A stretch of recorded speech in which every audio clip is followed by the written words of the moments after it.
Once again, good morning, my dear sisters and brothers. Well, in the previous gospel readings, we have heard, or we have read, if you're reading the gospel, that the Pharisees were questioning Jesus about his actions and more likely his motive of doing things.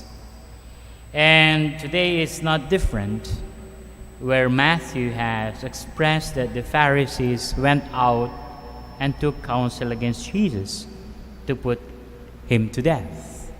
So they have this image of Jesus' detractors. In our times, maybe we can compare them to what we call bashers. Nowadays, ang dami niyan. If you do something, others may appreciate it, but others will bash you. Sometimes it is unreasonable, or you don't know really why people are doing that. And it's frightening because many are becoming more creative in putting others down. Fake news. Akala lang natin malaki itong fake news pang malakihan to, pang gobyerno, but tayo may mga ganun din, may mga subtle fake news, no, na pwedeng ipinapakalat ng iba. Kaya nga minsan ang mga nakikita natin, o kaya naman halimbawa may mga nagpo-post ng mga pictures or stories, we have to double check it. Kasi lahat na edit pictures are usually or can be edited. Videos can be cut into small portions and put it together so that it will have a different meaning than the original one. So my point here is that, well, they became very creative. And Jesus, in the time of Jesus, yung bashing sa kanya ay nauwi pa sa they are planning to put Jesus to death. And so what was the reaction of Jesus? Kung ilalagay natin sa context natin, ano ang reaction natin pag may mga tao na naninira sa atin? Ito, frightening pa nga ito kasi kung may mga taong nagbabalak na tayo ay mamatay, though siguro naman hindi pa umaabot sa ganon. Well, we either take flight, out of fear. Yun ang unang reaction. Alis na lang ako dahil ako'y takot.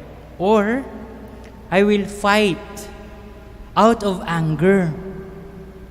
Our response is usually out of anger. Kaya we will counter it with our own bashing. We will counter it with our more violent way of doing things, even if it's only through words. But Jesus remained focused on the purpose why he was sent by God. He withdrew from them, not because he is afraid. His retreat does not mean that he surrenders to them. But he is very good in continuing what he is about or was about to accomplish. And so here in the gospel account, he withdrew from that place. But when many people followed him, he cured them all. Para kay Jesus, tuloy lang ang buhay. Para kay Jesus, he will not be distracted by all this plot, by all this criticism. And that is why his way, his non-violent way, was expressed in the book of the prophet Isaiah, wherein this servant of God was a gentle servant. This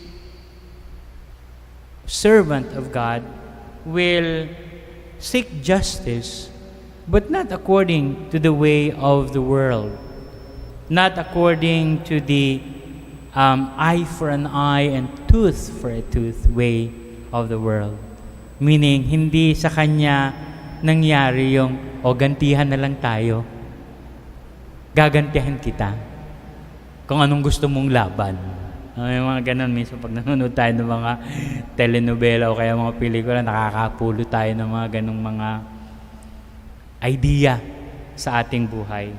But then Jesus, sabi ko nga, instead of withdrawing, instead of fighting back in a violent way, what He did was that, well, I just continue what I'm doing.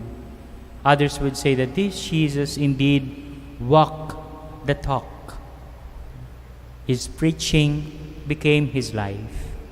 At hindi lang ito yung mga occasions. Even in the beginning or before He started His ministries, meron ng mga temptations. The devil tempted Him.